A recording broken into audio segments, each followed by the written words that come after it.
friends, today we're going to give you an overview of all the printable resources you will find on thewaymothersare.com and how to apply them. So all of these resources are going to be found on the Building Literacy sidebar on thewaymothersare.com. You go all the way down to the bottom of the sidebar, you will find all of the links to these in bold. If it's in bold, you know that it's a free printable. So this is where all of these things can be found. The first thing you're going to want to do is click on the Phonogram, Diagnostic, and Mastery Tracker, and this is the first part of that document. It's just a list of all of the consonants and short vowels in random order, and it's in uppercase and lowercase. So you're going to have your child go through and say the letter name and letter sound for each item on this list. So if they can do that, then they're ready to try reading this part in consonant, vowel, consonant words. This first chunk is just the short vowels and consonants blended into words. So if they can do that, then they can move on to step 3 and step 4, which are all the progressively more difficult phonograms. And as you go through that list, you can track the progress on this master tracker. It's just a list of all the phonograms, and on the back of this is a list of what I think are the most important rules of reading, and it's super helpful. I know there's more rules, and everyone always says the rules are so complicated and overwhelming, but if you just focus on these, your child will have such a good foundation in reading. So don't let all of the rules overwhelm you. Just do these ones, and then the more complicated ones we'll do a little later. So just focus on figuring out on this page, the tracker, where your child is. If they don't know all of their short vowels and consonants, then you're going to start there. If they've totally got that down and they're blending consonant, vowel, consonant words, then you can move on to step 3, which is digraphs. So figure out where they are, and then you're going to click on the Phonogram Principles. There are 2 documents in that link. One of them is just the short vowels and consonants.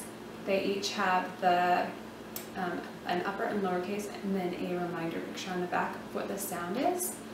So you can use those, and then so that's short vowels and consonants, and then the other document is for the phonograms. So all of these are just the digraphs. They go all the way through until you're learning like the 27 sounds of O-U-G-H. Just teasing, there's not really 27, but close. Okay, so that's the Phonogram Principles. They also come in half sheet sizes, so if you just want little ones for in-home use, if you're teaching this as a class or in a big group, then you're going to want the big ones. There's also flashcard sized. I don't recommend teaching this in a flashcard format, but I just thought that it would be useful to have that size of a card, of a reminder. So there's that. So usually when I go about teaching a phonogram, this is how I do it.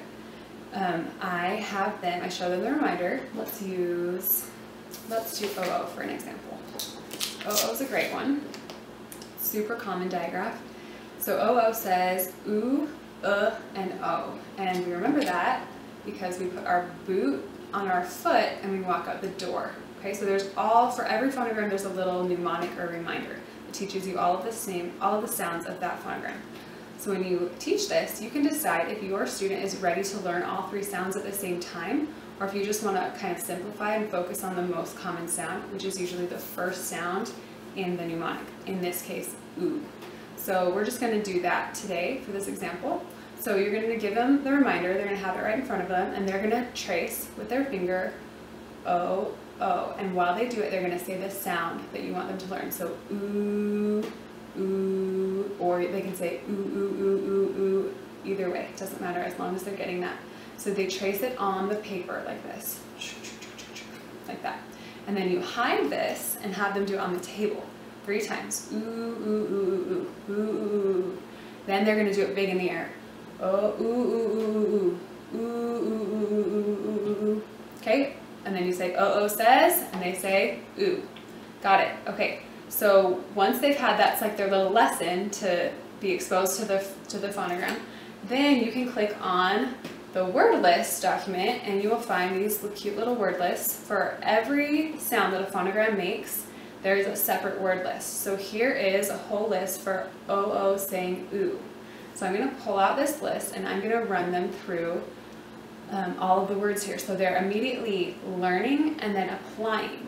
So learn, apply. So instead of just repeating it a ton in a flashcard, instead of repetition, we use application. And you can tell them a funny story with these words, or you know, they can make up an action for it or something. Let them do that themselves so they really own it. So there's word lists for every single phonogram. There's tons of them. So that's great. Then what we do, each of my kids, and you can do this so many different ways, but my kids have a phonogram journal. This is a really traditional way to learn, and if your kids don't do well with like sit down writing activities quite yet, you can do some of the activities that I've included in the Instead of Flashcards link on the Building Literacy sidebar. But if they're ready for more of like a sit down activity and you want them to start getting those fine motor skills for writing, this is a great way to do it. We call it doing our word hunt. So if I just had taught them OO, I would make them an OO page in their journal. And I just write OO, and then we take each word from our reminder and we write it on top. So that's kind of like the title for that column. So we're going to have an OO column, an column, and an O column, okay? So right now we're just going to be focusing on OO. So I'm going to write boot on the top of their paper.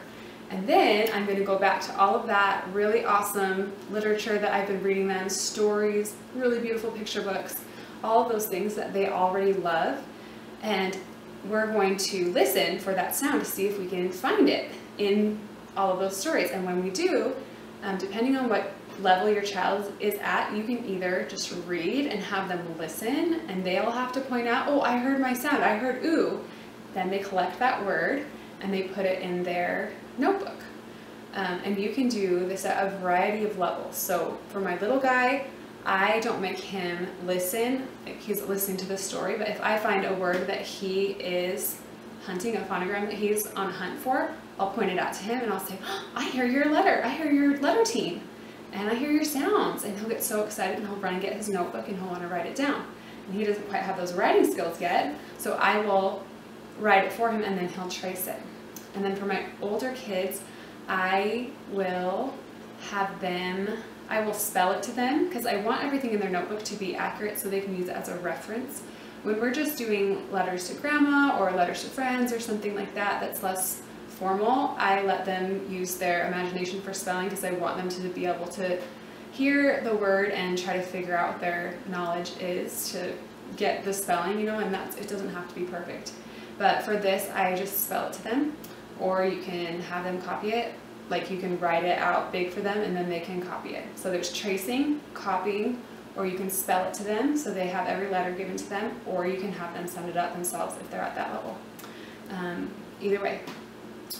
And then once they are collecting those words, you can make up your own level of mastery that you want. In our family, mastery means that you have, for the phonogram you're working on, that you have found like at least 5 or 6 examples in that column or that page, and that you can easily read all of the words on this page.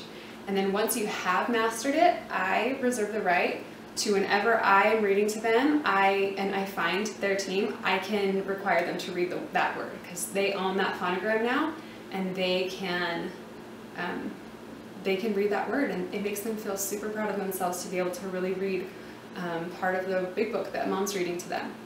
And I don't do this all the time. You want to set aside some reading time. It's like 10 or 15 minutes maybe at first where they're listening for their sounds.